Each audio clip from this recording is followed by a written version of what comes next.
Hi hello అండి. వరలక్ష్మీదేవి పూజకి ముందు రోజు లక్షవారం సాయంత్రం నుంచి నేను చేసుకునే పనులు అనమాట. ఇక వాకలు తుడిచి కల్లాపు జల్లి ముగ్గు అయితే పెట్టుకున్నాను. తర్వాత క్యారిడార్ అంతా కడిగి అక్కడ కూడా ముగ్గులు పెట్టుకున్నాను.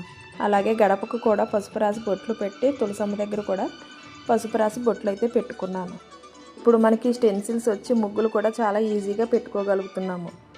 ఇక భోజనం చేసిన తర్వాత పిల్లలైతే పువ్వులు గుచ్చడంలో హెల్ప్ చేశారు. నాకు కావాల్సిన సామాన్లన్నీ కూడా నేను బుధవారమే పళ్ళు కాయలు పువ్వులు అన్నీ కొని తెచ్చుకున్నాను. ఇక అరటిపళ్ళు అరిటాకులు ఇవన్నీ కూడా మా వారు శుక్రవారం మార్నింగ్ తీసుకొచ్చారు. లక్షవారం ఇంట్లో పనులు ఎక్కువగా ఉంటాయని బుధవారమే నాకు కావాల్సిన సామాన్లన్నీ కొని తెచ్చుకున్నాను. ఇక ఆ తర్వాత దేవుడికి దాంట్లో కొన్ని ఉన్నాయి, అవి నేను గుచ్చుకొని పాప అయితే గోరింటాకు పెట్టుకుంటుందండి. మా ఫ్రెండ్ వాళ్ళ అమ్మగారి ఇంటి దగ్గర నుంచి అయితే తీసుకొచ్చి ఇచ్చింది గోరింటాకు. నేను కూడా పనులన్నీ అయిపోయిన తర్వాత కాళ్ళకి చేతులకి గోరింటాకు అయితే పెట్టుకుని పడుకుని పోయానండి. తెల్లవారు 3:30కి అయితే లేచాను. మళ్ళీ ఇల్లు ఒకసారి తుడుచుకుని దేవుడికి దీపారాధన అయితే ముందుగా చేసుకున్నాను. ఇక తర్వాత తులసమ్మ దగ్గర కూడా దీపం అయితే పెట్టుకున్నాను. ఆ ఇంటి ఈశాన్య మూలన అలాగే తులసమ్మ దగ్గర చెంబుతో నీళ్లు పెట్టుకుని ఇల్లంతా ధూపం వేసి తులసమ్మ దగ్గర కూడా ధూపం వేసుకున్నాను.